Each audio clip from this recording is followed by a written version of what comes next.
Aujourd'hui, je vais vous parler du roman Après le monde.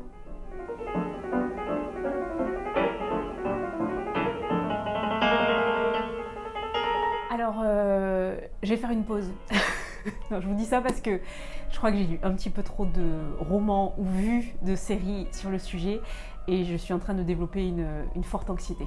Ça se passe en 2022, un cyclone touche l'Amérique, tout le système financier américain s'effondre et nous avec. C'est dans l'air du temps, vous avez probablement entendu parler de collapsologie sans aller jusque-là. Tout simplement la théorie de l'effondrement. Bien que le mot effondrement, déjà, on a bien peur quand même. Donc dans cette veine-là, vous avez la série L'Effondrement, que j'ai vue récemment sur Canal. Vous avez également, et vous connaissez probablement, La Servante écarlate, ou encore Black Mirror.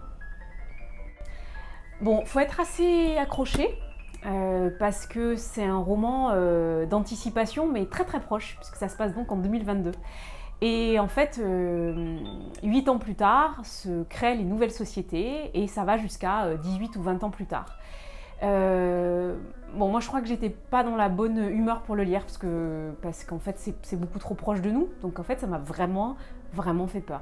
On a vraiment l'impression que l'auteur, Antoinette Richner, visualise probablement au plus juste ce qui va se passer à la fois dans notre système financier, notre système de santé, notre système social, comment on va interagir les uns avec les autres, notre système migratoire aussi, parce qu'évidemment, une fois qu'il n'y a plus d'électricité et que tous les métiers inutiles n'existent plus, il faut survivre.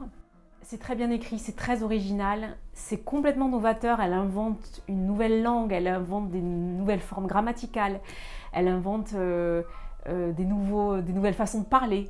C'est donc très intéressant, mais vraiment j'insiste, âme sensible, s'abstenir, moi ça m'a mis un petit coup au moral quoi. J'ai choisi de vous lire un passage qui se situe pile au milieu du roman, dans un chapitre qui s'appelle « Chant pour redémarrer ».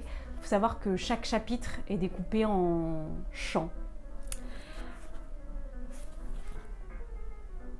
Certaines en conviennent, d'autres continuent de pleurer. Passe encore ce prêchi-prêcha sur l'acceptation de nos trains de vie réduits, nous rétorque-t-on, mais comment admettre des dommages plus dramatiques ? Le sort réservé par exemple à celles dont les maladies nous dépassent. Et nous comprenons, partageons même cette amertume, tant il est vrai que nous touchons là au domaine où nos déficiences restent les plus douloureuses. Bien sûr, nous sommes globalement en meilleures conditions physiques. Travaillons souvent debout, en plein air, jouissant d'une activité permanente et d'une alimentation beaucoup plus équilibrée. Et nos nouveaux systèmes de santé ont du bon, puisque nous avons retrouvé des praticiennes aux connaissances générales, sachant accoucher, soulager les maladies infantiles, réduire des fractures, traiter des blessures par massage et manipulation, pratiquer des ablations simples et assurer des opérations à risque mineur, c'est vrai. Des formations relais ont été dispensées partout où l'on compte aujourd'hui dans chacune de nos communautés, aussi reculées soient-elles, au moins une personne capable de soigner les affections humaines et animales les plus courantes. Du reste, nous connaissons tous les gestes de premier secours. Ce qu'il faut pour assister une sage-femme, réagir à un malaise, comprimer un saignement. Année après année, nous étendons nos connaissances d'herboristes et développons des savoir-faire exceptionnels dans l'hypnose et la méditation. Pour l'antalgie comme dans le domaine palliatif, car si nous avons dans bien des cas perdu la faculté de guérir, nous ne perdrons jamais celle de soigner.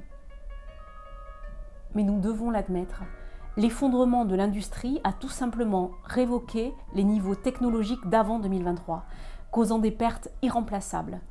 Sont exclues de nos possibilités actuelles toute chirurgie cardiaque, thoracique et neuronale. En matière de diagnostic, il ne nous reste que l'anamnèse, l'examen clinique, notre stéthoscope et des microscopes qui ne permettent d'identifier qu'une minorité de maladies. Nous avons dû tirer un trait sur la radiologie, les analyses appareillées et l'imagerie médicale, tributaires de techniques disparues ou non exportables dans un monde où tout se joue sur la proximité.